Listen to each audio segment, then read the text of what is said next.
Hello बच्चों, आपका हमारे YouTube चैनल बालाजी फिजिक्स पाठशाला में हार्दिक स्वागत है। हम जो थे व्यतिकरण पाठ के व्यतिकरण जो चैप्टर है हमारे पास, जिसको बोलते हैं इंटरफेरेंस,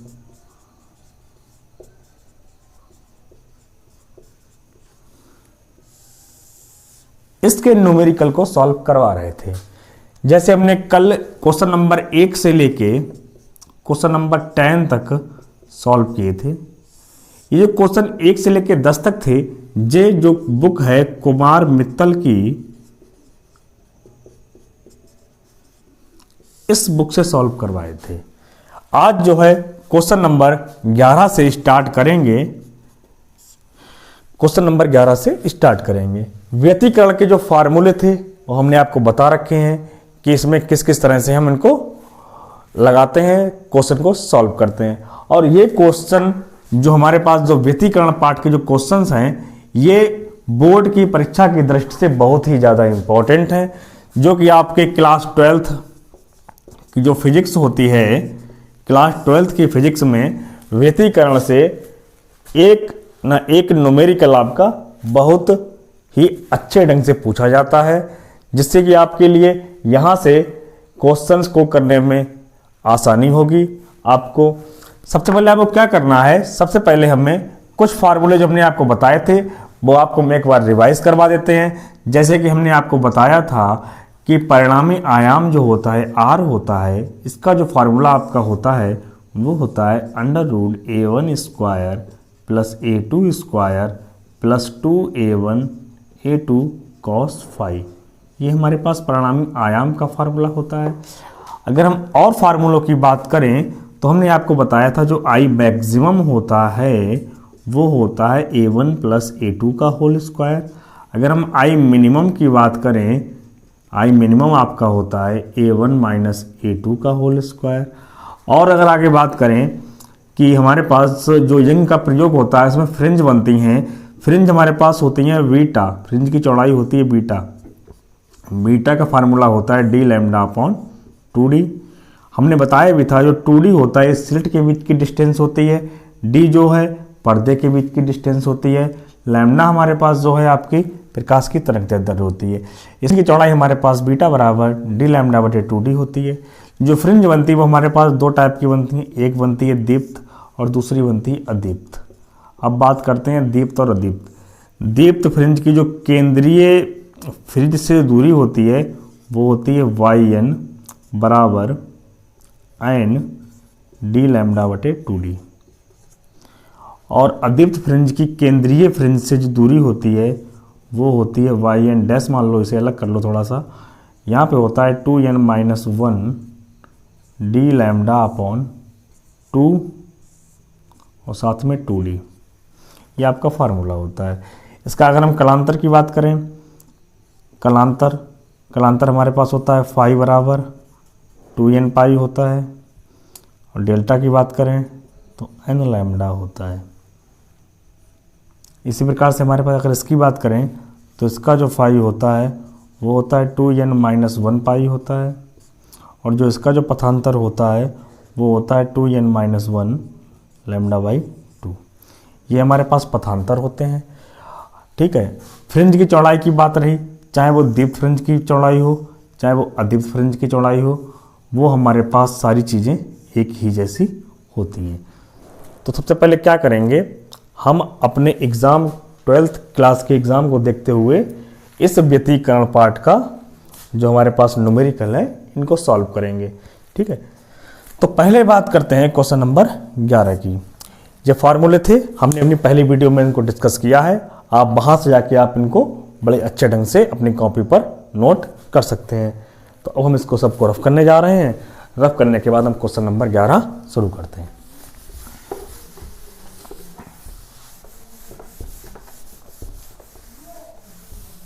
अब हम बात करते हैं क्वेश्चन नंबर 11 की।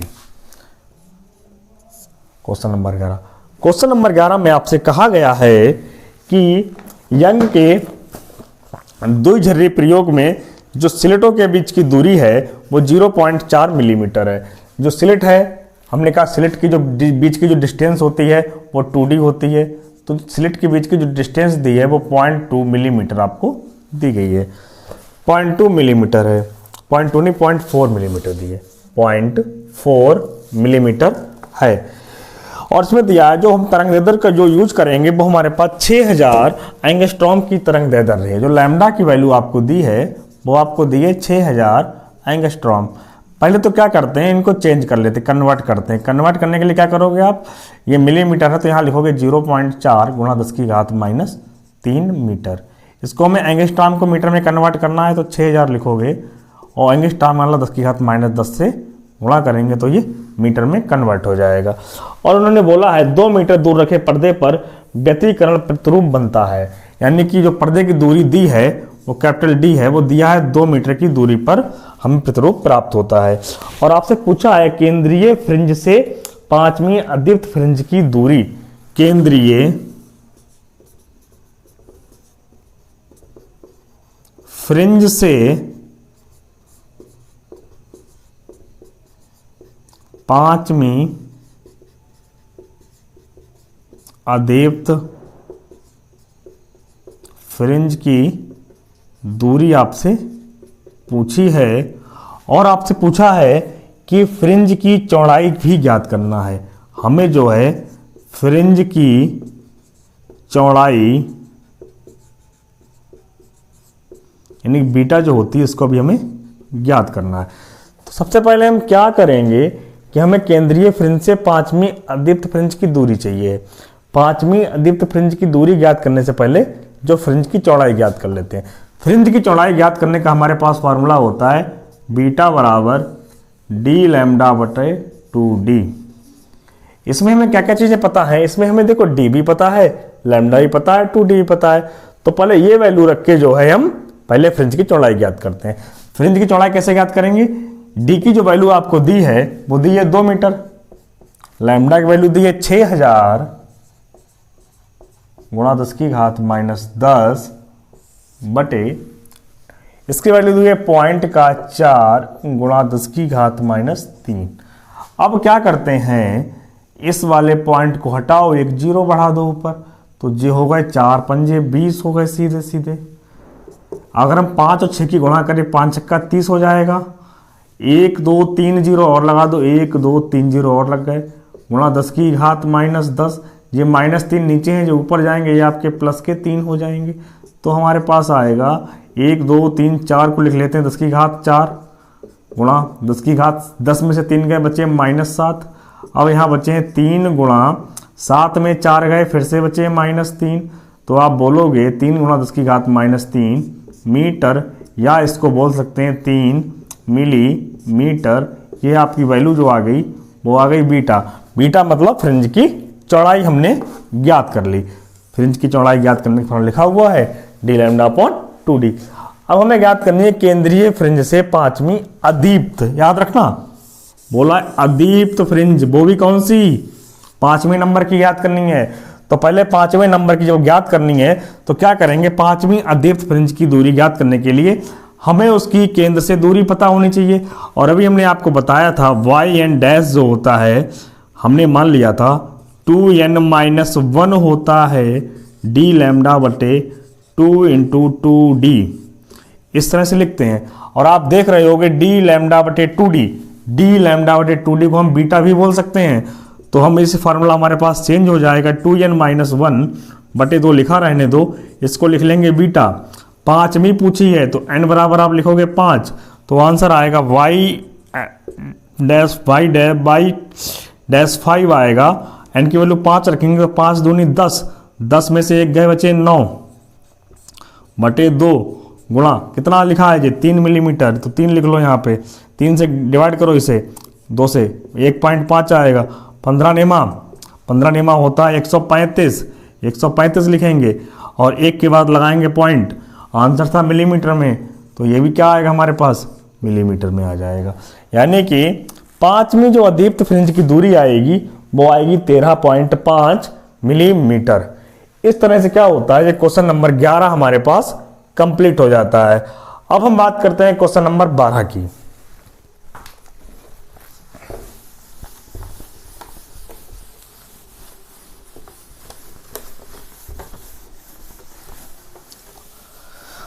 आप लोगों को जो न्यूमेरिकल्स हैं धीरे धीरे करके सॉल्व करने। न्यूमेरिकल करने का जो तरीका होता है, सबसे पहले क्या किया करो, सबसे पहले हम जो न्यूमेरिकल्स में दिया हुआ होता है उस न्यूमेरिकल में जो वैल्यू हमें दी हैं सबसे पहले उनको हम नोट कर लेंगे अलग से। इसके बाद क्या देखते हैं कि इस न्यूमेरिकल इस चैप्टर में हमने जो भी फार्मूले यूज किए हैं, जो पढ़े हैं, जो यूज हुए हैं, या हम इनको कैसे कैसे इसको हम यहाँ पर अप्लाई कर सकते हैं। तो न्यूमेरिकल करने के सिर्फ और सिर्फ दो ही तरीके होते हैं। एक तो आपको उस चैप्टर को बड़ी अच्छी तरह से आना चाहिए, दूसरी बात उस चैप्टर में जितने फार्मूले हमने पढ़े हैं वो भी हमें याद होने चाहिए। तीसरी बात, जब आप न्यूमेरिकल कर रहे हैं तो करते टाइम क्या देखोगे, सबसे पहले उसमें सबसे पहले न्यूमेरिकल में जो वैल्यू दी होंगी उन वैल्यू को देखो, समझो, और समझने के बाद उनको देखो कि हमें इस क्वेश्चन में किस किस चीज़ों के बारे में पता है।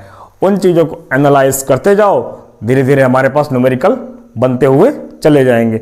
अगर फिजिक्स में आपको न्यूमेरिकल नहीं आते हैं तो समझ जाना कि आपको फिजिक्स आती ही नहीं है।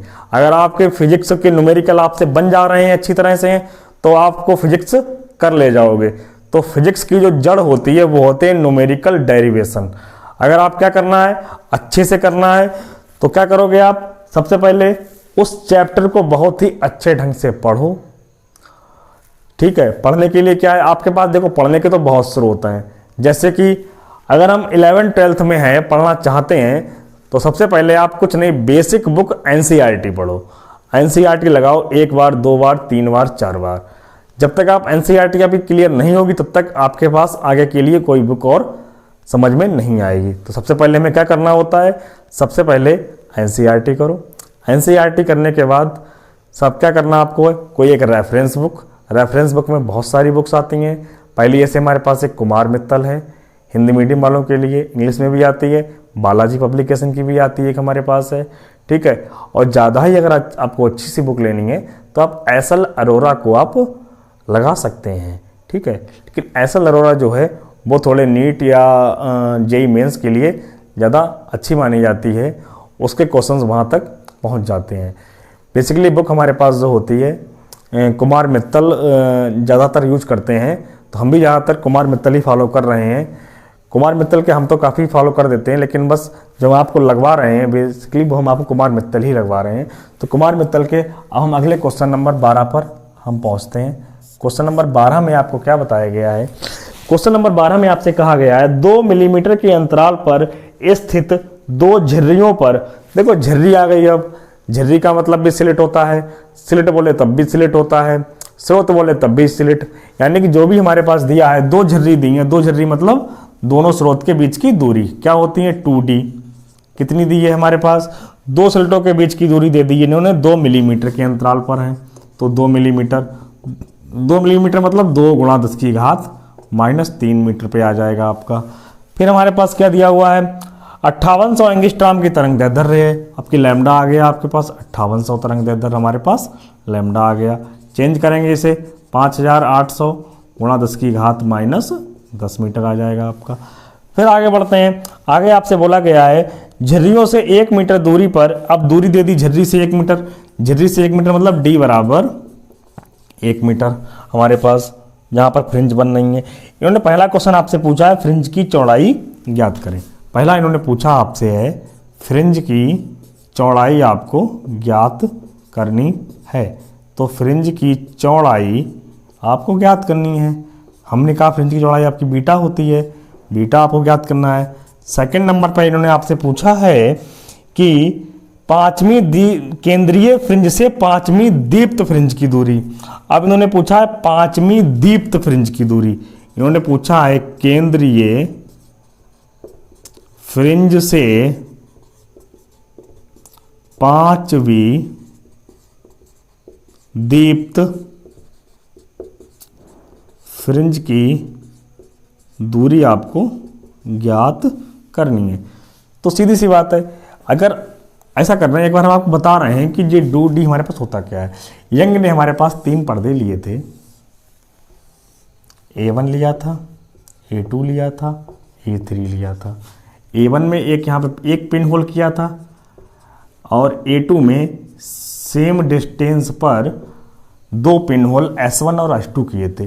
यहाँ पर इन्होंने एक लाइट डाली, ये लाइट आपकी S1 पर पहुँची और ये S2 पर पहुँची। ये इसका एक मिड पॉइंट था। इनका A2 और A3 के बीच में इनका सुपर पोजिशन यानी कि अध्यारोपण हुआ। अध्यारोपण होने पर ये जाके P बिंदु पर इन्होंने एक फ्रिंज बनाई। ठीक है, तो इसकी जो केंद्रीय फ्रिंज ये वाली थी, इससे इसकी दूरी मान ली थी YN है। ठीक है, तो ये O वाला पॉइंट मान लो, इसे P वाला पॉइंट मान लो। तो जो S1 S2 हैं, इनको कहीं कहीं आपसे बोला जाएगा दो झिर्रियों के बीच की दूरी, कभी कभी आपसे बोला जाएगा दो स्लेटों के बीच की दूरी, तब भी S1 S2 के बीच की दूरी दी जाती है। या बोल दिया जाता है किन्हीं दो झिर्रियों के बीच की दूरी, तब भी वो S1 S2 की बात कर रहा है। या बोल दे किन्हीं दो स्रोतों के बीच की दूरी, तब भी आप समझ जाना कि S1 और S2 की बात हुई है। तो जो S1 और S2 की बात होती है, तो इनके बीच की जो डिस्टेंस हमने मानी थी, वो मानी थी 2D होती है। और इस वाली स्लिट झिर्री से इस वाली प्लेट की जो डिस्टेंस होती है, पर्दे की डिस्टेंस जो होती है, वो होती है कैपिटल D। तो इस तरह से हमें ये वाला फार्मूला हम देखते हैं। देखो ये 2D है, 2D मतलब झिर्रियों के बीच की दूरी हो गई S1 S2। लैम्डा तरंगदैर्ध्य हो गई, जो लाइट हम इस पे डाल रहे हैं। D हमारे पास इंटरफेरेंस होने के बाद इस वाले पर्दे पर जहां पर हमें मिल रहा है, तो वो उसकी दूरी कितनी D की दी है, 1 मीटर पर बनना है। पूछा है फ्रिंज की चौड़ाई। फ्रिंज की चौड़ाई आप कैसे निकालोगे? फ्रिंज की चौड़ाई देखते हैं। फ्रिंज की चौड़ाई का हमने फार्मूला आपको बताया, बीटा बराबर होता है D लैम्डा बटे 2D। मतलब फार्मूले देखो बहुत सरल है, बार बार करोगे, बार बार लगाओगे, जल्दी हो जाएंगे। तो हमारे पास दिया हुआ है D की वैल्यू आपको दी है 1 मीटर, गुणा लैम्डा का मान दिया है 5800 लगाओ, गुणा 10 की घात -10 कर दो यहाँ पर। उसके बाद हम क्या करते हैं, देखते हैं 2D, यानी दिया है 2 गुणा 10 की घात -3। अब जो कटे उसे काट दो, आगे आंसर लिख दो, हमारा पास आ जाएगा 2 दूनी 4, यहाँ बचा 1 हो गए 18, 2 नेम 18, डबल 0 लगा दो यहाँ पर, आ गया 2900 गुणा 10 की घात -10 तो ऑलरेडी है, ऊपर गया 3, ये प्लस का 3 हो गया। ठीक है, तो जो 2900, ये 2 जीरो यहाँ से अलग कर लो, तो 2 जीरो यहाँ पर हो जाएंगे, यानी +2, 10 में से यहाँ पर बचा आपका -7, तो यानी 29 गुणा 10 की घात -5, ये हमारे पास क्या आ गया, ये बेटा हमारे पास आके बीटा जो था प्राप्त हो गया। सारी चीजें मीटर में, तो ये भी हमारे पास किस में आ जाएगा, ये भी हमारे पास मीटर में आपका आ जाएगा। अब हमसे क्या पूछा है, अब हमसे पूछा है केंद्रीय फ्रिंज से 5वीं दीप्त फ्रिंज। जब 5वीं दीप्त फ्रिंज ज्ञात करनी है, आप हमें ज्ञात, देखो इससे पहले वाले क्वेश्चन ने पूछा था अदीप्त, यहाँ क्या है, यहाँ है दीप्त। याद रखना है बेटा, ये दीप्त और अदीप्त में कंफ्यूज मत हो जाना। यहाँ पर दीप्त के लिए जो फार्मूला होता है केंद्रीय से होता है YN बराबर होता है N D लैम्डा बटे 2D। याद रखना बड़ी अच्छी तरह से, D लैम्डा बटे 2D। फिर से यहाँ पे आगे इसको हम क्या बोल देंगे, इसको हम बीटा बोल देंगे।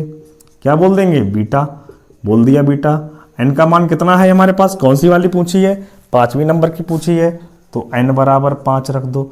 जब N बराबर 5 रखेंगे, बीटा का मान दिया है 29 गुणा 10 की घात -5, गुणा करेंगे 5 नेम 45 हो गए, 5 दूनी 10, 10 4 14 हो गए।